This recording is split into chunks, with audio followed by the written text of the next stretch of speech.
Welcome to Beyond the Chat Studio, and this is Unlocking the Code, where the boldest minds across Africa reveal what it really takes to grow, trade smart, and build brands that last.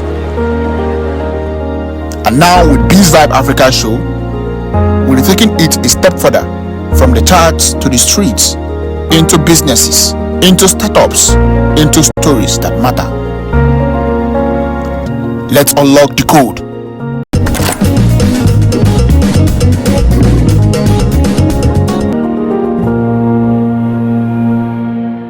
This wasn't an ordinary tech event.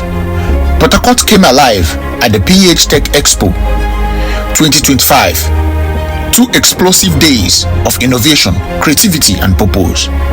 From powerful panels to groundbreaking conversations, we saw it all. And we captured it just for you. Meet the changemakers. K Baba, a comedian and a youth advocate, reminded us laughter is leadership and creators are the future of Nigerian tech and storytelling. And Dr. Daere Akobo, GCEO of Pana Holdings, who delivered a masterclass on data governance and digital infrastructure. Even Air Vice Marshal, RTG, Prof, Jemitola joined in, connecting defense, engineering, and innovation. And Ibim Koke, most talented mixed media artist, took us deep into the creative economy and how tech meets us in bold new ways. And our powerhouse moderator, Chioma Onyia of Engage PR, made sure every voice counted.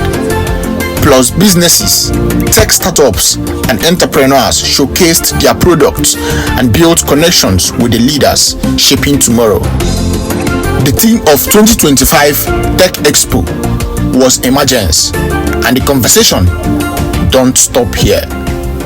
Stay locked in. And today, the technology that they use in providing that solution, I own part of that technology in Canada. Just by the mind.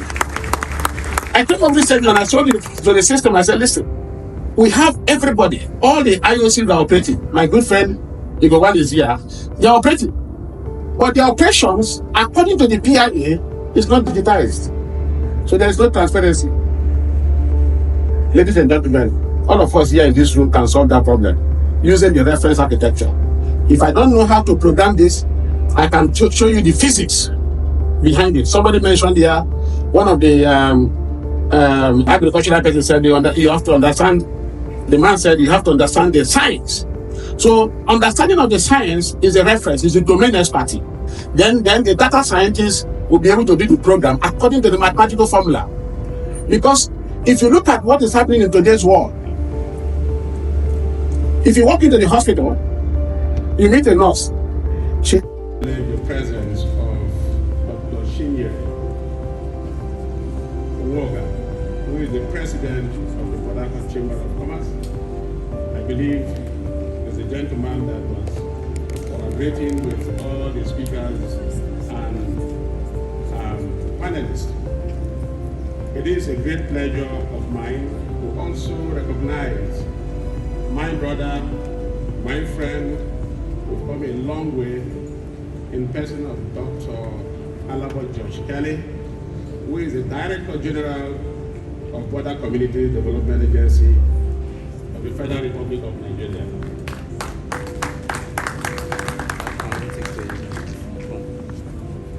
I also want to recognize the Executive Secretary of the Nigerian Content Development Board, my friend, our business leader, Engineer Felix Ogwe, FSNSC. He's here represented by my good friend here. Intia, you are here. I heard your speeches yesterday. It was well prepared and delivered. Thank you so much. Word will not fail me today to celebrate, and I would like to ask all of us to celebrate my brother, my younger brother, who has distinguished himself to put together this international event. It is worthy of note, and that is Honorable Enemy Alawa George, the convener of the PortHarcourt Tech Expo. you have done very, very well, and I'm so happy to be here making a presentation. The topic or the theme of the event is emergence, and the sub-theme that I'm here to talk about is data sovereignty in the Nigerian petroleum industry future. But suffice me to mention that I listened carefully before I arrived yesterday, and I'm a proud Rivers indigene, and I'm very, very proud to be here as a Rivers indigene, particularly from Calabari. Please give yourself a good hand of applause. All Rivers people, you have made us proud. Listening to every speaker from yesterday all the way to the last legal presentation makes me to summarize that we could have what is called information on basic. The biggest problem is not about data, but the biggest problem is the obesity that data will create if we don't assimilate data. Because we consume what we call unstructured data. So I will do a little bit of a recap, because what I'm about to talk about will essentially put a very good perspective to everything that we have just said here. And I'll start with the legal people. I hear the word copy and paste laws. It is very correct. I hear the word technology for judicial system. You are very correct. But the problem is then what we call decision support. Ladies and gentlemen, data exists in human beings. President will have. Why don't you understand? There are a lot of schools of agriculture in this country. All the agricultural universities in this country, they have a lot of data. They are Prof sciences. What are we doing with those data? So that you can use agriculture to unite two communities for crying out loud. It's very simple. So what we have done is that we have created the next generation agricultural platforms, where my community will be able to primarily produce maize and the other community will produce okra, and we will cross-pollinate because we look at the value system. So agriculture is actually a peace driver. Unfortunately, we don't know about that. Do we understand the movement of data all the way from Industry 1.0? Now we are moving to Industry 5.0. Today, one of the problems of Federal Republic of Nigeria is that the government is disconnected from the sensors. The sensors are the farmers. The sensors are the plumbers. The sensors are the oil and gas operators. There is no transparency. And the only way to be able to get efficiency, organizational memory, repeatability, listen, data that is not repeatable is not reliable. So the qualification, if you go to the hospital today and the doctor diagnoses you of malaria, it means that there was a reference architecture to show that you have malaria. It's because it's titrated against a particular reference model. And if you look at the reference model of malaria classification of migraine in UK, it's different from America due to their to look for money. And I asked the president, additional, I said, sir, what platform do you have? How do you balance the earth? Lagos State does not have land. So how do you balance the earth? How do you understand the kind of Prof system any engagements, and we latched them onto those trainings, and we've had numerous success stories in that regard. Secondly, in terms of ICT and the tech space, we are not just only a regulator, we are a regulator of choice, an enabler and accelerator of innovation as a board. We've done hackathon. I think 2 years ago, the NCDMB organized the first ever hackathon in the oil and gas industry, and part of that is technology is what we're able to use to harness the gas leakage framework by AMAL Technologies. NCDMB actually funded that project, and this was based on the 50 million US dollars Nigerian content development, research and development fund. I thought since yesterday I've been thinking I'll hear much about research and development, but little or nothing has been said about it. We're getting there. We're getting there. Okay. Yeah, we're getting there. So okay. So speaking to the point you've raised about your hackathon. Now, when we want to look at that space, was that program or is that initiative in partnership with your oil and gas operators within the space?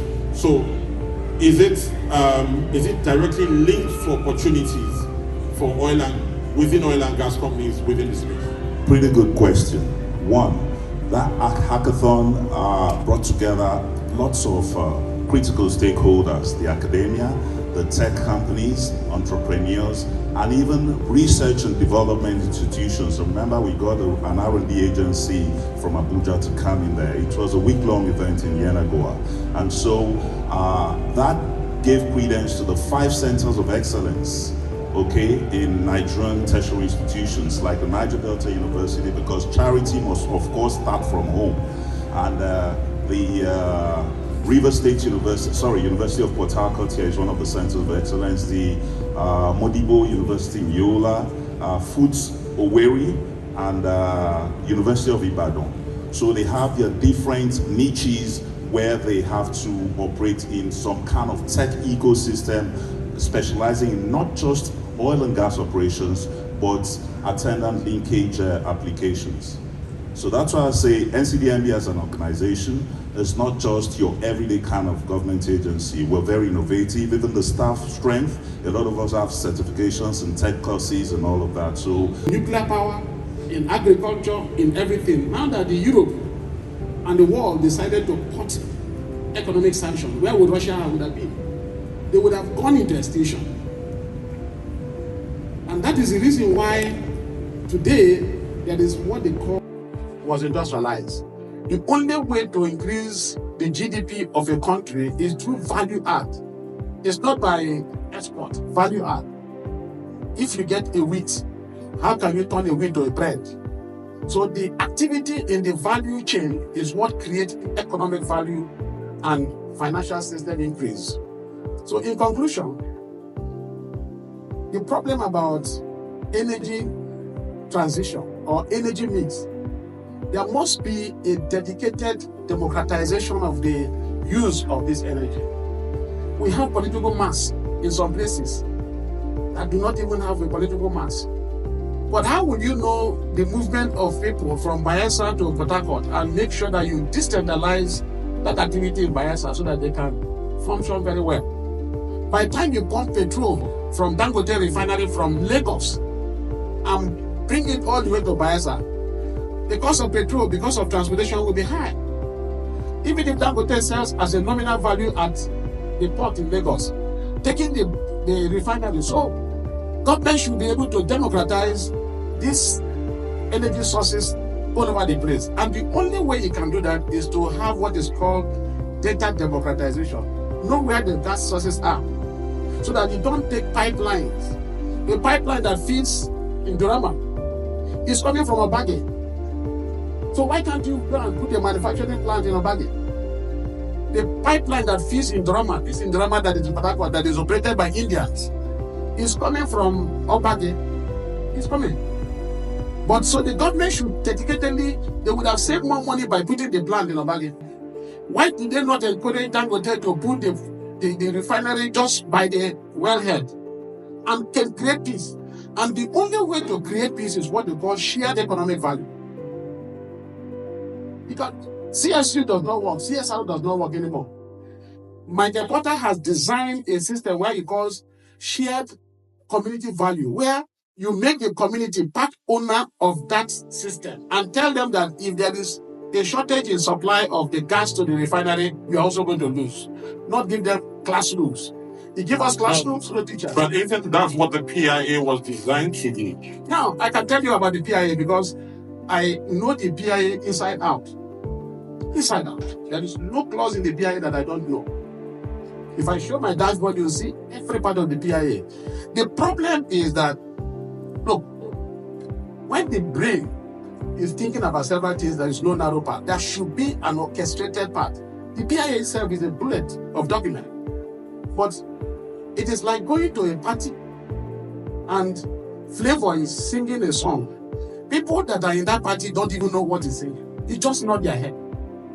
So we have a law that is interpreted by everybody in the way they want to interpret it. So government should now start to digitize those PIA. I can tell you, digitize those PIA in a way that there will be transparency and retention and measurement. What you cannot measure, you cannot quantify. What you cannot quantify, you cannot optimize. What you cannot optimize, you cannot grow. Sorry, sir, to add credence, Mr. Moderator, please, to add credence to what Dr. Akobo has said, it just brought my mind back to the capacity and what NCDMB has been able to do. The lady and the two gentlemen here seated by me are success stories of NCDMB. I'll start with my boss here, Dr. Igoweli. When I came into the industry as a young engineer, he was the GM, Nigerian Content Development for Shell. I've been privileged to work with him on projects like the PortHarcourt pipe mill in Bielsa, and also been privileged to take Nigerians out of the shores to go train them on pipeline manufacturing. So those are aspects of capacity building, and we didn't just go to the field or classroom and do paperwork. It was on the back of... Can I take you up on that point? Go ahead. Now, again, it speaks to the initial question I asked. We've taken abroad for manufacturing, right? Capacity building. Absolutely. How much knowledge transfer was taken back to see that manufacturing started or was brought back here? Pretty good question. Now, as an organization, you don't just get indigenous technology just offhand. There's what we call technological transfer. You go to the big players, you learn from them. Even the developed countries of the world do same. You could see you hear about technology intelligence and all of that. Some, it's a serious offense. So we trained 24 of these pipeline manufacturing technicians and brought them back to Nigeria. Some of them are in Yulong, in Lekki industrial area where the Dangote cement is. Some have even left the country because we didn't have enough of the pipeline manufacturing companies. We tried to set up one here at Tenerife. We've assisted a couple of them for pipeline threading and all of that, where you have the Prodeco facility, the LMA or so, where you have the Prodeco facility show. So a good number of them are currently working at Yulong pipe mill at Lekki, free trade zone. Okay. Yeah. So back to what I was saying before you raised the question. So Dr. Akobo, sorry, I started with my boss here. So been able to work on projects before he now left to be the director, external relations, and now back to Renaissance. Now, what do we see? If Nigerian Content as an organization did not have that political willpower and the framework to build capacity, there will be no Renaissance today. Renaissance bought the onshore and shallow water assets of SPDC. If we never had Nigerian Content capacity building grow into leaps and bounds, we'd never have the Owandas of this world who bought Ajib and ENI. Same thing for Seplat. Today, Seplat, by next week in Lagos, they're going to celebrate their Nigerian Content Day. Okay, they've invited the board as part of their success story. They've been able to acquire assets from ExxonMobil. The lady here seated said she was in Baker Hughes. I remember I first knew Dr. Akobo when we went to commission the multimodal facility for General Electric. And he now muted to me that, look, I'm having a project in mind. And thank goodness, years later, we went to commission PE Energy.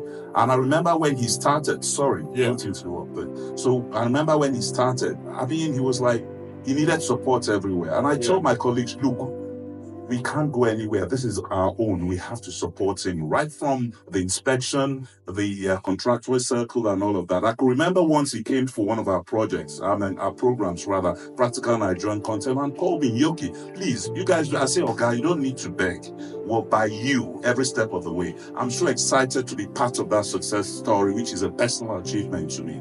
And 2 weeks ago in Yanagua, we had a Nigeria Oil and Gas Opportunities Fair.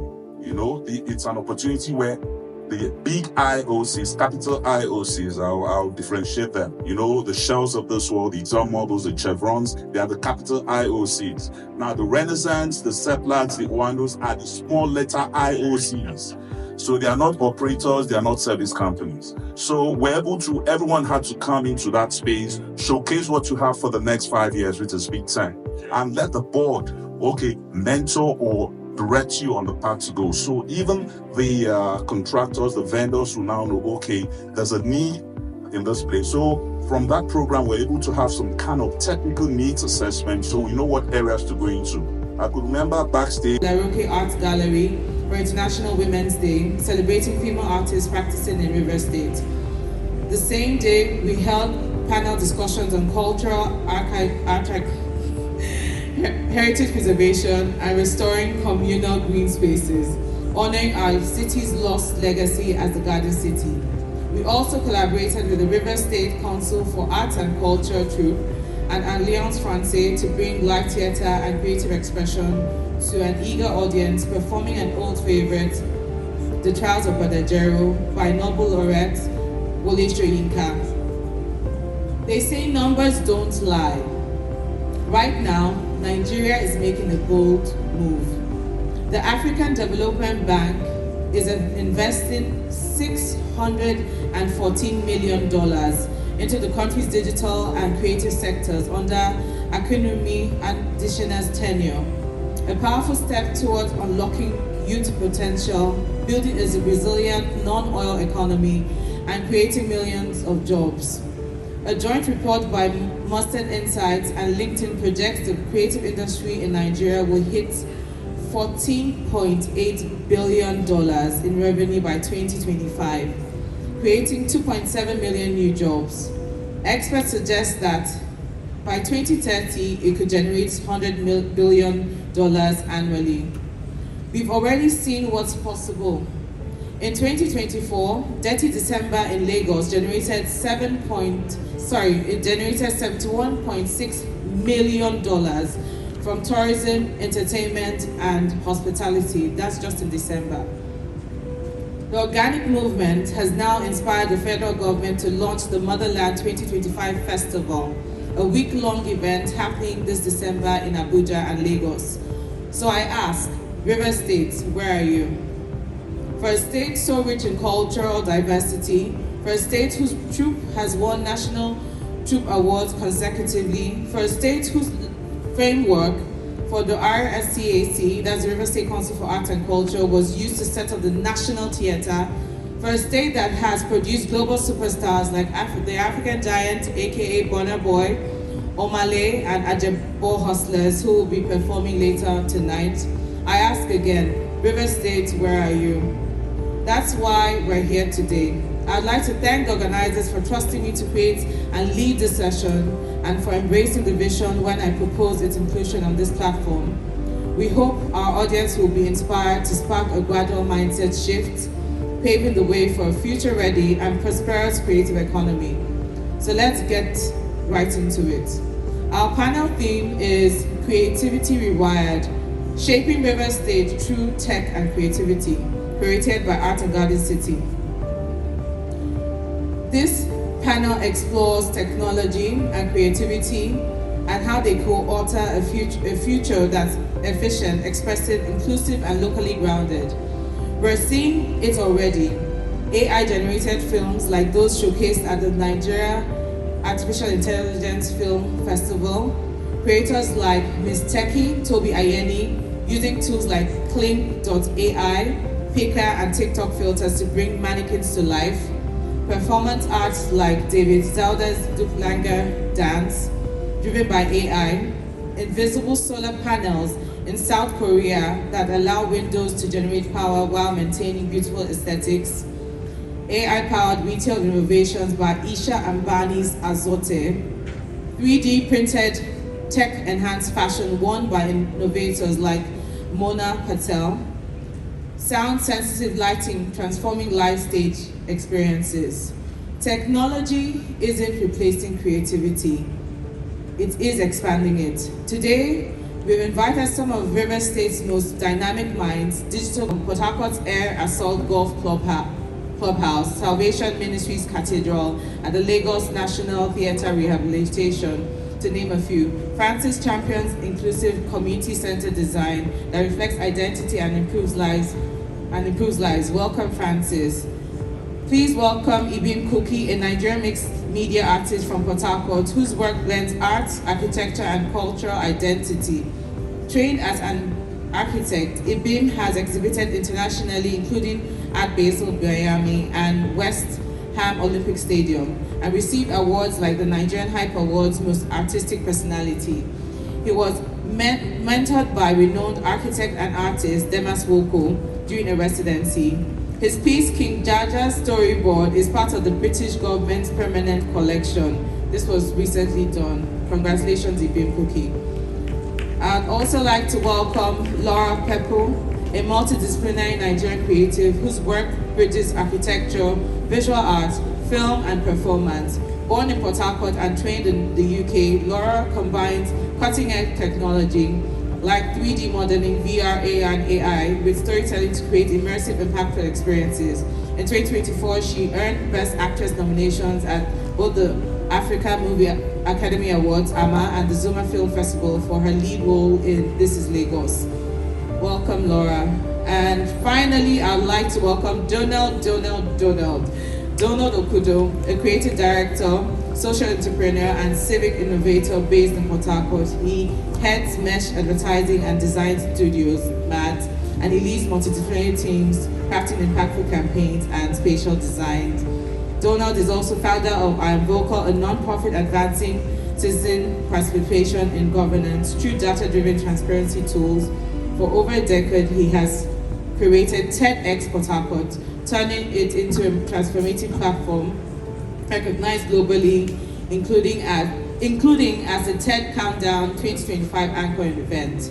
So welcome. So we're all here. So I'd like to start off with our questions. I think they've eaten a bit of our time and now they're rushing us.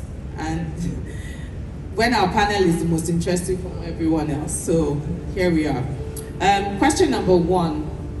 What's the role of creatives in rewriting the future?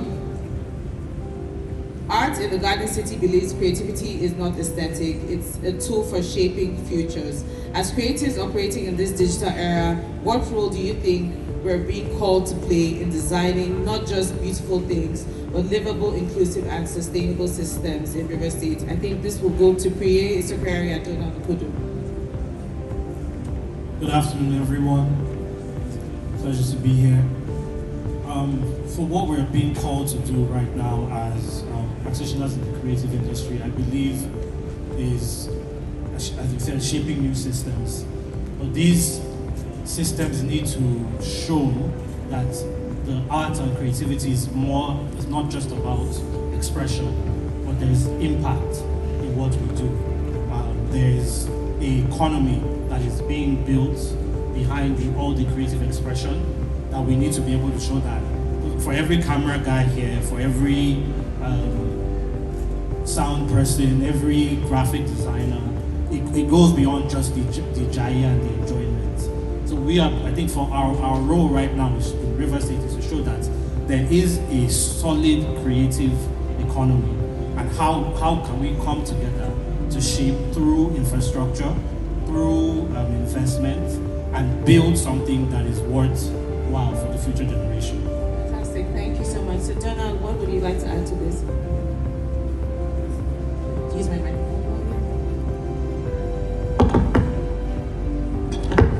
Hello, greetings everyone, happy to be here. As creative from the region, we have a huge responsibility in terms of determining what the landscape should actually look like. And based on the kind of entities that we are, which are visual creatures, the style and the format of the things that we put out there should serve a true function beyond its aesthetics. So part of what we're trying to drive is how do we push for young designers, developers, creators within the space that would actually design things that serve, more or less, design is a product of function. So how do we drive a generation of young builders to actually build things that can actually help improve the ecosystem at large? From billboard designs to how we want to tell our stories and how we want to present ideas.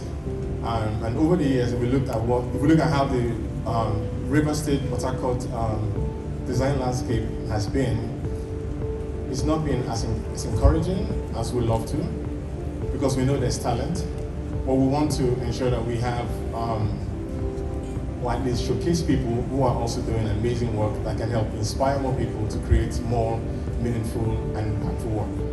Thank you. All right, thank you so much. I'd like to call on our last panelist, K.O. Baba. He is a comedian and also a champion of pushing the narratives of the Niger Delta forward. I do apologize for not calling you. Sorry about that.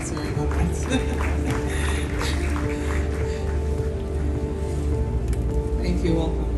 Okay, so we're going quickly to the next question, but before I start that question, I'm going to give a bit of a brief. We often talk about smart cities in terms of speed and connectivity, but what about soul? What about legacy? This next question is about how architecture and creative design can help us tell deeper stories through the places we build. The question also asks how the use of technology will help in urban planning.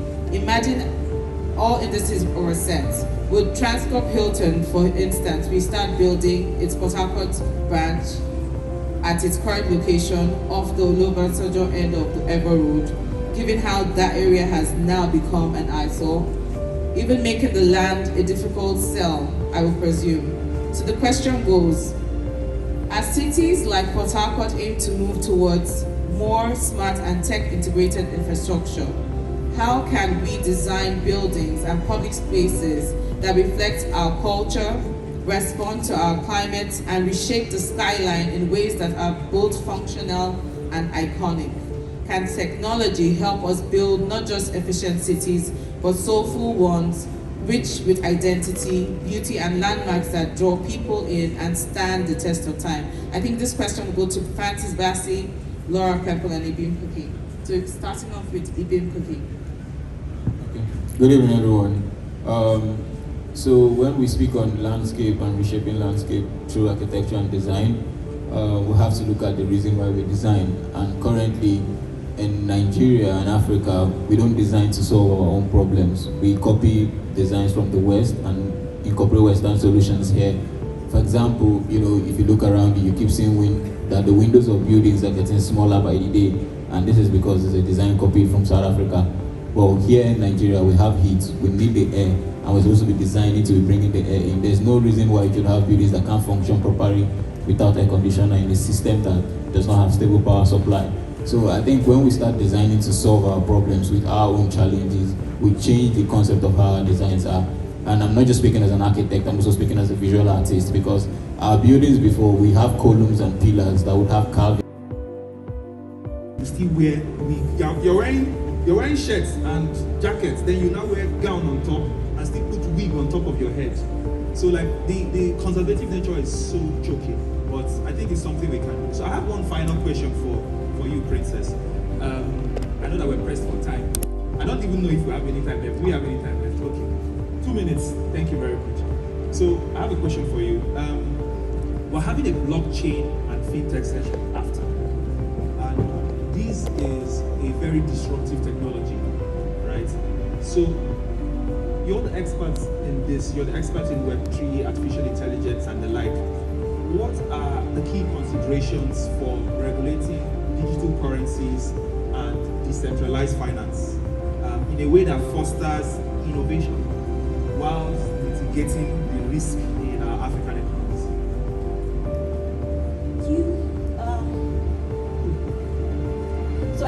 few things that will go hand in hand. Financial inclusion, anti-money laundering, and consumer protection. They have to go hand in hand, because whilst we want to carry everybody along, my learned colleague talked about, going offline to the marketplaces. These laws don't matter if people are not using them. They don't matter if people do not understand how to use these currencies, what this currency is even about, how to protect themselves. I keep talking about the risk on my LinkedIn every day. We need to know what the issues are so that we can resolve them. But because we are now saying we want to carry everybody along, bad guys exist too. Some people want to use it for fraud. Some people want to use it to hide money, claim money, all the English that we speak. We have to create laws that also protect or predict those problems, right? And then there's the consumer protection, you and I, that are just using these facilities and are trying to integrate with these systems. There has to be laws that also protect us, the consumers. And I also think that another way that we can look at regulation is to make it two-tiered. So for startups, because we want to encourage people to come up, do these things, build an app that you want price without having to now pay a big-time lawyer. There's so many of them. And the thing about this is that why we have to embrace them is that they will make the process faster. They will save money. It's not everybody. A lot of people, in Nigeria, we have that whole thing of just do it for God. It's because you cannot afford a lawyer.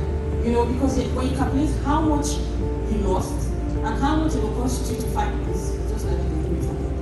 But these platforms that are coming up now, these technologies are allowing us to stand up for our rights. To be able to say, what, this happened and it's not right. It's a cheaper option on how I can get the law to enforce my rights. That's basically moving towards online dispute resolution, mediation, embracing arbitration, and other forms of alternative dispute resolution. Yes. So you want to say? I want to just throw on at what is said.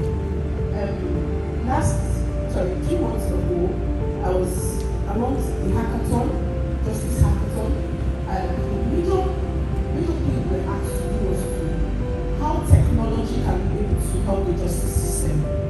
And we looked at the rural areas, places where they are more of illiterates and literates, and we don't have, we had a little of lights, no better service. Agreement you sign before we begin our working. So I have 2 questions. Firstly, are these non-disclosure agreements, are these really binding? Secondly, if such agreements are breached, based on talking about jurisdiction, which laws are going to take effect? Because some of these clients are in the USA, some are in London, some are in Canada. So which laws are going to come into effect if these laws are breached? Thank you. Okay, thank you for your question. So here's the thing. If you sign a contract, it's definitely binding. And when you read through those NDAs, most of the time, you're going to see the jurisdiction where that contract will be enforced. You will definitely see it in there. So, for instance, the fact that your client is in the US does not mean that it's not legally binding on you. It just means that are they willing to come after you? Because if they are, the contract that you signed can legally be enforced against you. And just to add to what she said, when you go through your contract, there are clauses that you have to pay attention to. Now, one of those clauses has to do with jurisdiction. You have an option to actually opt out and say, I'm in Nigeria. In case anything should happen, I want the Nigerian law to bind both of us. It is not compulsory that it must be the US law, except you're the one not obliging to it based on the fact that you need the job.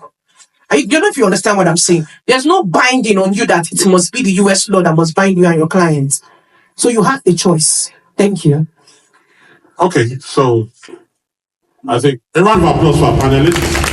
I think this was really enlightening. So please, you can step down and take a group photo. Next year we will. Thank you so much. Just to remind the startups, the founders. You just unlocked another piece of the code. Now, it's your move. Don't just take notes, take action.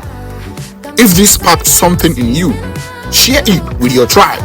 Follow Beyond the Chat Studio and step into a community that's writing Africa's financial story. This is more than a podcast. It's a movement. Until next time, stay sharp, stay building, and stay beyond the charts. Join us on our YouTube channel. Join our Telegram channel and stay connected with our Telegram community.